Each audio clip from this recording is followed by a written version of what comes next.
आज हम एंजाइम में एक टॉपिक और पढ़ने जा रहे हैं जिसका नाम है एंजाइम इनहिबिशन।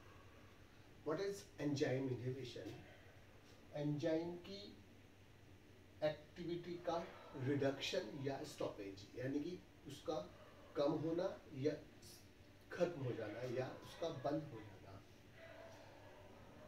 लेकिन ये खत्म हो जाना जो एंजाइम इनहिबिशन है वो होता क्यों है? दो कारणों से हो सकता है कि कोई केमिकल और फैक्टर जो एक्टिव साइट से अटैच हो जाए एंजाइम की और उसको डिस्ट्रॉय कर दे, चेंज कर दे या ब्लॉक कर दे। या दूसरा कारण हो सकता है कि कोई भी केमिकल किसी एक्टिव साइट से दूसरी साइट पर अटैच हो जाए। यानी कि एंजाइम इनहिबिशन का मतलब क्या है? किसी केमिकल और फैक्टर का एक्टिव साइट से अटैच होकर उसको चेंज करना, डिस्ट्रॉय करना या ब्लॉक कर देना, या किसी और साइट से केमिकल का अटैच होकर एंजाइम की एक्टिविटी का कम या बंद हो जाना एंजाइम इनहिबिशन कहलाता है।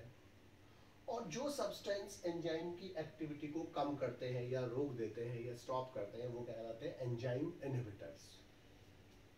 बेसिकली दो प्रकार का होता है, कॉम्पिटिटिव इनहिबिशन और नॉन कॉम्पिटिटिव इनहिबिशन। ये कॉम्पिटिटिव इनहिबिशन जो होता है ये रिवर्सिबल टाइप का होता है इनहिबिशन, जिसमें कोई भी कंपाउंड, कोई भी केमिकल, कोई भी इनहिबिटर एंजाइम की एक्टिव साइट से अटैच होता है। जबकि ये रिवर्सिबल और नॉन रिवर्सिबल, यानी कि रिवर्सिबल और इरिवर्सिबल दोनों टाइप का हो सकता है। और इसमें कोई भी इनहिबिटर एंजाइम की एक्टिव साइट के अलावा किसी और साइट से अटैच होता है। अब इसमें जो सबस्ट्रेट एनालॉगी होते हैं, सबस्ट्रेट की जैसा होता है वो, लेकिन सबस्ट्रेट नहीं होता, सबस्ट्रेट के सिमिलर होता है, उसे हम सबस्ट्रेट एनालॉगी बोलते हैं। वो बाइंड करता है एक्टिव साइट से, और एक्टिव साइट से बाइंड होने के बाद एंजाइम की एक्टिविटी कम या इनहिबिट हो जाती है। इसका बेस्ट एग्जांपल है सक्सिनिक डिहाइड्रोजिनेज एंजाइम, जो इसके कॉम्पिटिटर मेलोनेट यानी कि मेलोनिक एसिड से इनहिबिट होता है। सक्सेनिक एसिड जो होता है वो सक्सेनिक एसिड को फुमेरिक एसिड में चेंज करता है, और ये सक्सिनिक एसिड की जगह जब मेलोनिक एसिड आ जाता है तो वो इस एंजाइम की एक्टिविटी को कम करता है, क्योंकि एक्टिव साइट्स पर मेलोनिक एसिड अब अटैच हो जाता है सक्सिनिक एसिड की जगह पर। सक्सिनिक डिहाइड्रोजिनेज एंजाइम की खास बात क्या है कि ये क्रैब्स साइकिल का एक एंजाइम है। क्रैब्स साइकिल के सभी एंजाइम्स माइटोकॉन्ड्रियल मैट्रिक्स में होते हैं except succinic dehydrogenase. Succinic dehydrogenase inner mitochondrial membrane पर होता है। दूसरा एग्जांपल इसका सल्फर ड्रग्स, जो सबस्ट्रेट एनालॉगी होते हैं पी अमीनो बेंजोइक एसिड पापा के। और ये पापा का यूज जो होता है वो फॉलिक एसिड के सिंथेसिस में होता है बैक्टीरियल सेल में। और जब ये सल्फर ड्रग्स दी जाती हैं तो ये उसकी जगह यूज हो जाते हैं, एक्टिव साइट से अटैच हो जाते हैं, और फॉलिक एसिड का सिंथेसिस रुक जाता है, जिससे बैक्टीरियल की सेल डिस्ट्रॉय हो जाती है, उनको किल कर दिया जाता है, वो किल हो जाती है। इसीलिए सल्फर ड्रग्स को यूज किया था बैक्टीरिया को किल करने। कॉम्पिटिटिव इनहिबिशन जो है उसको ओवरकम कैसे किया सकता है? Increase the concentration of substrate. Substrate की अगर हम कंसंट्रेशन को बढ़ा दें तो सबस्टेट्स के मॉलिक्यूल ज्यादा हो जाएंगे कॉम्पिटिटर की तुलना में। इससे क्या होगा कि जो इनहिबिशन होगा वो कम हो जाएगा या इनहिबिशन स्टॉप हो जाएगा। अगर कॉम्पिटिटिव इनहिबिशन में कॉम्पिटिटिव इनहिबिटर्स प्रेजेंट होता है तो वहां पर Km कांस्टेंट बढ़ता है और Vmax में कोई चेंज नहीं होता। सेकंड है नॉन कॉम्पिटिटिव इनहिबिशन। ये एक रिवर्सिबल और इरिवर्सिबल टाइप का इनहिबिशन होता है, जिसमें इनहिबिटर बाइंड करता है एक्टिव साइट के अलावा किसी और साइट से। दो प्रकार का होता है, नॉन कॉम्पिटिटिव रिवर्सिबल टाइप और रिवर्सिबल टाइप। पहले रिवर्सिबल टाइप, इसमें क्या होगा, इनहिबिशन में इनहिबिटर जो होता है वो साइमल्टेनियसली एंजाइम से बाइंड करता है other than the active site, यानी कि ऐसी साइट से जो एक्टिव साइट नहीं है उससे दूसरी साइट से अटैच होता है, और वो डिस्ट्रॉय करता है एसएच ग्रुप ऑफ एंजाइम, और वहां जाकर वो एसएच ग्रुप को डिस्ट्रॉय करता है एंजाइम, जिससे एंजाइम की जो स्ट्रक्चर है वो डैमेज हो जाएगी या वो डिस्टर्ब हो जाएगी और वो एंजाइम की एक्टिविटी खत्म हो जाएगी।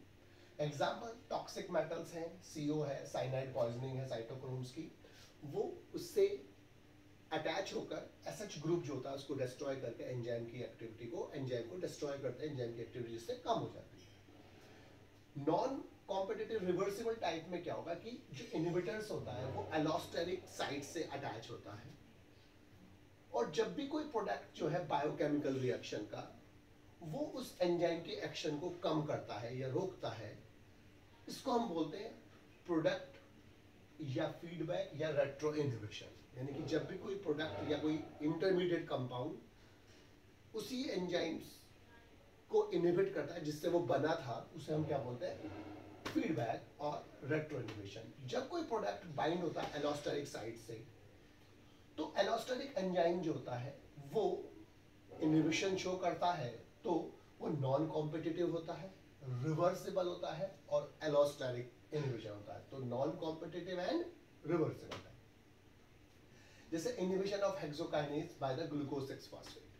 अब ग्लाइकोलाइसिस में ग्लूकोज को एटीपी से जोड़कर ग्लूकोज 6 फास्फेट बनाने का काम कौन करता है, हेक्सोकाइनेज। तो ये जो एंजाइम है हेक्सोकाइनेज, इस रिएक्शन को कैटालाइज कर ग्लूकोज 6 फास्फेट बनता है, लेकिन ये ग्लूकोज 6 फास्फेट जैसे जैसे बनता रहता है ये इसको इनहिबिट करता है। इसका मतलब इसे हम फीडबैक कंट्रोल बोलते हैं। जैकब एंड मोनार्ड ने सबसे पहले डिस्कवर किया कि एल-थ्रियोनिन डिहाइड्रेटेज या एल-थ्रियोनिन डीएमिनेज एक एंजाइम होता है, वो इनहिबिट होता है अपने ही प्रोडक्ट आइसोल्यूसिन से। आइसोल्यूसिन कई रिएक्शन के बाद बनता है, तो पहली जो रिएक्शन होती है वो ये एंजाइम कैटालाइज करता है, तो जैसे ही आइसोल्यूसिन बनती है तो ये इसके एंजाइम को इनहिबिट करता है।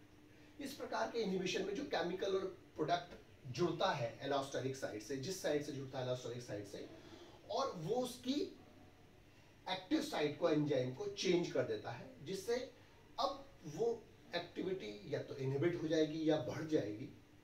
और ऐसा केमिकल क्या कहलाता है, एलोस्टेरिक मॉड्यूलेटर कहलाता है। उस साइट को जिससे वो जुड़ा है वो एलोस्टेरिक साइट कहलाती है, और ऐसा एंजाइम एलोस्टेरिक एंजाइम कहलाता है। और अगर वो एलोस्टेरिक मॉड्यूलेटर यानी कि जो कंपाउंड अब एलोस्टेरिक साइट से जुड़ा है उसको वो पॉजिटिवली बढ़ाता है, अर्थात उसकी रिएक्शन को बढ़ाता है, तब इसे हम बोलते हैं पॉजिटिव एलोस्टेरिक मॉड्यूलेशन। और ऐसा मॉड्यूलेटर क्या कहलाता है, पॉजिटिव एलोस्टेरिक मॉड्यूलेटर। लेकिन अगर यही एलोस्टेरिक मॉड्यूलेशन किसी एलोस्टेरिक साइट से जुड़कर उसको निगेटिवली करता है, अर्थात उसकी रिएक्शन को कम करता है, एंजाइम की एक्टिविटी को कम करता है, तो हम इसे क्या बोलते हैं, एलोस्टेरिक मॉड्यूलेशन, लेकिन निगेटिव एलोस्टेरिक मॉड्यूलेशन। और ऐसा जो मॉड्यूलेटर होता है वो क्या कहलाता है, निगेटिव एलोस्टेरिक मॉड्यूलेटर। जैसे फास्फोफ्रक्टोकाइनेज एक एंजाइम होता है जो फ्रक्टोज 6 फास्फेट को एटीपी से अटैच कराकर फ्रक्टोज 1,6 बिस फास्फेट बनाता है।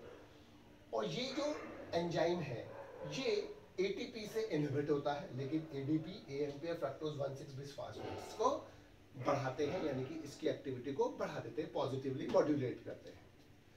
ये रेट ऑफ रिएक्शन है, सब्सट्रेट कंसंट्रेशन है, ये इसकी मैक्सिमम रिएक्शन है। ये मैक्सिमम रिएक्शन जितनी वो प्राप्त कर सकता है। जब कॉम्पिटिटिव इनहिबिटर होता है तो जो ग्राफ आता है वो ऐसा आता है, जबकि जो नॉन कॉम्पिटिटिव इनहिबिटर होता है उसमें ग्राफ ऐसा आता है। अब यहाँ पर इसका उल्टा होता है, यहाँ पर जब नॉन कॉम्पिटिटिव इनहिबिटर होता है तो Km कांस्टेंट में कोई चेंज नहीं होता, जबकि Vmax जो होता है वो डिक्रीज होता है।